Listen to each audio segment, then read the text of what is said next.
Well, this is just one of these cards that you never see. I think it's been, oh gosh, years since we've seen one surface that we've touched. It's a card that exists, but it's so rare that what copies do exist aren't surfacing, and when they do surface, it's becoming quite the event.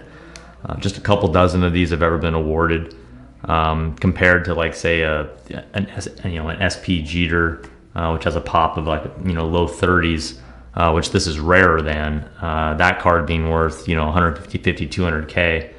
This is a card which we continue to feel is one of these like underseen and underviewed investment pieces that as the market matures, the upside is staggering. In '96, when Sports Illustrated for Kids came out with this, obviously he was Tiger was just in his infancy too, and so it was an aggressive production. It was something that they kind of went out of their way to produce something a little bit different. That's why this precedes really any other like mainstream issue by 4 or 5 years. That's why it's so rare.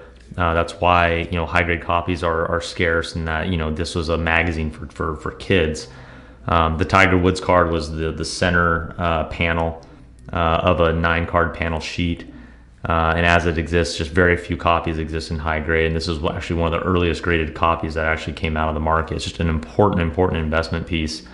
We're absolutely delighted to feature this particular example.